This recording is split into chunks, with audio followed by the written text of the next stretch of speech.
श्रीलंका में खाने पीने के साथ जरूरी चीजों की कमी हो जाने पर आगजनी, हिंसा, प्रदर्शन, सरकारी संपत्तियों में तोड़फोड़ की गई। लंबे पावर कट और ईंधन की कमी ने लोगों की दिक्कतें और बढ़ा दी है, जिसके चलते देश में बिगड़ते हालात को देखकर राष्ट्रपति गोटबाया राजपक्षे ने आपातकाल यानी कि इमरजेंसी लागू कर दिया है। तो आइए जानते हैं श्रीलंका के आर्थिक संकट से जुड़ी बड़ी बातें। श्रीलंका का आर्थिक संकट अब लोगों के लिए जी का जंजाल बन चुका है।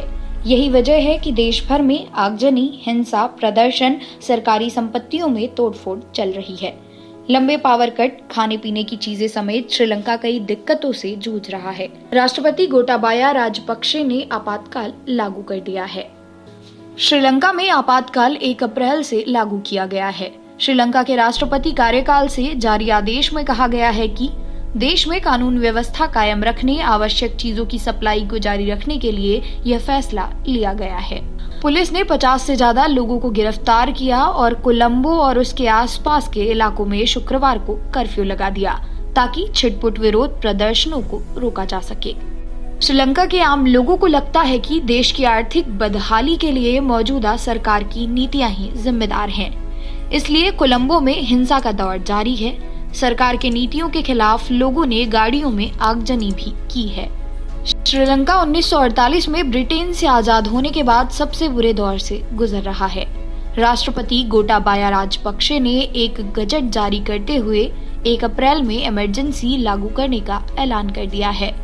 देश की अर्थव्यवस्था बिल्कुल चरमरा चुकी है। राष्ट्रपति राजपक्षे ने अपनी सरकार के कार्यों का बचाव करते हुए कहा कि विदेशी मुद्रा संकट उनकी देन नहीं है। आर्थिक मंदी काफी हद तक महामारी से प्रेरित थी, जिससे श्रीलंका का टूरिज्म भी चौपट हो गया। कोलंबो में 13 घंटों के पावर कट से जूझ रही जनता सड़कों पर उतर आई है और राष्ट्रपति के इस्तीफे की मांग कर रही है। लोगों के पास खाने पीने की चीजों की भारी कमी हो गई है। वहीं खाने की कीमतें भी आसमान छू रही हैं। श्रीलंका में जारी आर्थिक संकट के बीच विदेशी मुद्रा की कमी के कारण ईंधन जैसी आवश्यक चीजों की कमी हो गई है। रसोई गैस की भी कमी हो गई है।